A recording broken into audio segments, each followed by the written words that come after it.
సంవత్సరాల సుదీర్ఘ ఈ కళా సేవకి కేంద్ర ప్రభుత్వం గుర్తించి ఈ పద్మ విభూషణ్ అవార్డు ఇవ్వటం నిజంగా చాలా ఆనందంగా సంతోషంగా ఉంది.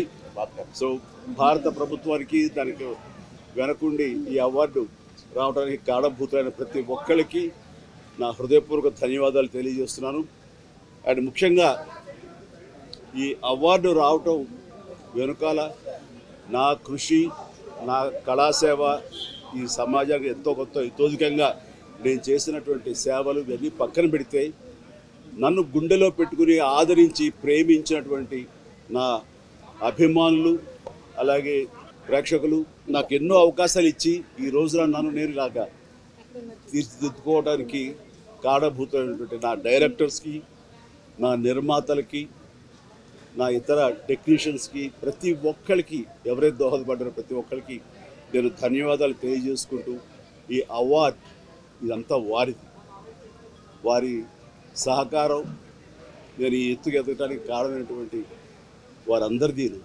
కాబట్టి ఈ సందర్భంగా మరొకసారి నా సంతోషాన్ని తెలియజేసుకుంటూ నేను ధన్యవాదాలు తెలియజేసుకున్నాను. Thank you so much.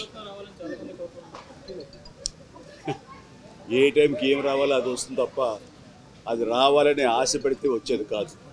That's it. ఏమండి, ఎస్, నిజంగా ఇది వారికి ఎంతైనా రావడం సముచితం. రావాలని నేను కూడా మనస్ఫూర్తిగా అభిలషిస్తున్నాను, రావాలని కోరుకుంటున్నాను. అది ప్రభుత్వ పరంగా చేస్తే కనుక త్వరితగతిన ఇది సహకారం అవుతుంది. అండ్ డెఫినెట్గా ఎంతైనా సరే అటు ఎంజీఆర్ గారికి వచ్చినప్పుడు వీరికి రావటం కూడా అంతకంత సముచితం అండ్ అది ఆనందదాయకం. దానికి నేను ఎదురు చూస్తుంటాను, నేను కోరుకుంటున్నాను రామారావు గారికి భారత రత్న రావాలి అని. ఏమా, నేను రాజకీయాలకు అతీతంగా ఉన్నాను అనుకోవచ్చు. తర్వాత పిఠాపురానికి నేను వెళ్ళటం లేదని అది ముందుంచేది. ఇది మీడియాలో మీరు ఎందుకో స్పెక్యులేట్ చేశారు, అది మీరు పెంచి పోషించారు దానికి సమాధానం చెప్పాల్సిన అవసరం నాకు లేదు. నేను వెళ్ళటలేదు. బాబు, మా కళ్యాణ్ బాబు దాన్ని రమ్మని ఎప్పుడూ కోరుకోలేదు. నా కంఫర్ట్ వదిలేస్తాడు.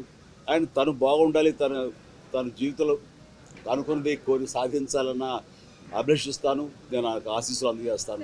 దానికి నేను తనతో పాటు నేను ఉన్నాను అని చెప్పేందుకు మొన్న ఒక వీడియో బయట ఇచ్చాను. అండ్ ఖచ్చితంగా మా తమ్ముడి యొక్క అభివృద్ధిని, మా తమ్ముడు రాజకీయంగా ఎదగటానికి ఎప్పుడు మా కుటుంబ సభ్యులు మేము మనస్ఫూర్తిగా మనసావాచ కోరుకుంటాం. జై